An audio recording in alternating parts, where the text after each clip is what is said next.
ഇന്നലെ ശീതേട്ടൻ പുറത്തു പോയി വരുമ്പോൾ എനിക്ക് കൊണ്ട് തന്നതാണ് കേട്ടോ ഈ കുഞ്ഞു ഉണ്ണിക്കണ്ണനെ. കണ്ടപ്പോൾ തന്നെ എനിക്ക് ഭയങ്കര ഇഷ്ടമായിട്ടോ. പിന്നെ സർപ്രൈസ് ഒന്നുമല്ല, വാങ്ങിയപ്പോൾ തന്നെ എന്നെ വിളിച്ച് പറഞ്ഞിട്ടുണ്ടായിന് എനിക്കൊരു സാധനം വാങ്ങിയിട്ടുണ്ട്. പക്ഷെ ഉണ്ടല്ലോ, എന്താ സാധനം എന്ന് അറിയാതെ ഞാൻ വിടുമോ? ഞാൻ ചോദിച്ചോ വെറുപ്പിച്ചിട്ട് എനിക്ക് പറഞ്ഞു ഒന്നുമില്ല, ഒരു കുഞ്ഞു ഉണ്ണിക്കണ്ണനാണ് എന്ന്. പിന്നെ കണ്ടപ്പോൾ തന്നെ നല്ല ഇഷ്ടപ്പെട്ടിട്ടുണ്ടെങ്കിൽ ആ മുഖത്തേക്ക് അങ്ങോട്ട് നോക്കുമ്പോണ്ടല്ലോ എന്തൊക്കെയോ ഒരു കുറവുള്ള പോലെ. പിന്നെ ഞാൻ ഒന്നും നോക്കിയില്ല, കയ്യിൽ കുറച്ച് സാധനങ്ങളൊക്കെ ഉണ്ടല്ലോ, കുറച്ച് ആടയാഭരണങ്ങളൊക്കെ അണിയിച്ചു കൊടുക്കാന്ന് വിചാരിച്ചു. എന്നും കമ്മലും മാലയും വളയും ഉണ്ടാക്കണ പരിപാടി തന്നെയല്ലേ ഒരു ചേഞ്ച് ആരാ ആഗ്രഹിക്കാത്തത്? നിങ്ങളും ആഗ്രഹിക്കുന്നുണ്ടാവും എന്തെങ്കിലുമൊക്കെ ഒന്ന് മാറ്റി പിടിക്കാനേ. ഇനി നമുക്ക് പണി തുടങ്ങാം. അല്ല, പണി കുറച്ചേരമായി തുടങ്ങിയിട്ട് ഞാൻ ഇപ്പോൾ പറയാൻ പോണേ ഉള്ളൂ. ആദ്യം തന്നെ ഉണ്ടല്ലോ കുറച്ച് ഗമ്മൊക്കെ അപ്ലൈ ചെയ്ത് കൊടുക്കുക. അതിന് എവിടേക്കാ ലൈൻ ഉള്ളതെന്ന് നോക്കിയിട്ട് അതിലൊക്കെ ഉണ്ട് ഗമ്മ അപ്ലൈ ചെയ്ത് കൊടുക്കുക. പിന്നെ കയ്യിൽ ഏതൊക്കെ സ്റ്റോണാ ഉള്ളതെന്ന് വെച്ചിരിക്കുകയാണെങ്കിൽ വലിപ്പത്തിനനുസരിച്ച് ഓരോ സ്ഥലത്ത് മാച്ച് ആവണ സ്റ്റോണുകളും ഒട്ടിച്ചു കൊടുക്കുക. കഴിഞ്ഞ ദിവസം ഞങ്ങൾ ടൗണിൽ പോയപ്പോഴേ ഒരു ഉണ്ണിക്കണ്ണന് വില വെച്ചിട്ടുണ്ടായിന്. അന്ന് 750 ഉറുപ്പ്യാണ് കേട്ടോ പറഞ്ഞത്. പിന്നെ ഉണ്ണിക്കണ്ണനൊന്നും വില പേശാൻ മാത്രം ഞാൻ ആയിട്ടില്ല, അതിനെക്കൊണ്ട് ഞാനൊന്നും ചോദിച്ചതും ഇല്ല കുറച്ച് തരുമോന്ന്. അവിടുന്ന് അത് വാങ്ങിക്കാതെ പോകുന്നതിന് എനിക്ക് വിഷമമുണ്ട് എന്നുള്ള കാര്യം ശീതേട്ടന് മനസ്സിലായിട്ടുണ്ട്. അങ്ങനെയാണ് ഞങ്ങൾ ഇവിടെ അടുത്തുള്ള പൂജാ സ്റ്റോറിൽ റേറ്റ് വെച്ചത്. ഇതിനാകെ 180 രൂപ ആയിട്ടേ ഉള്ളൂ കേട്ടോ.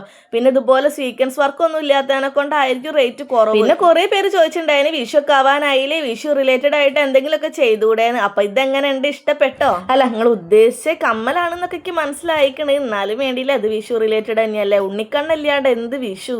അല്ല, അതവിടെ നിൽക്കട്ടെ, പണി കഴിഞ്ഞില്ല കേട്ടോ, ഇനിയും കുറച്ചുകൂടെ പണിയുണ്ട്. പക്ഷെ അതൊരു ഷോർട്സിലൊന്നും തീരൂല, ഒരു ലോങ് തന്നെ വേണ്ടി വരും. അപ്പൊ ബാക്കി വീഡിയോ ആയിട്ട് പിന്നെ വരാം.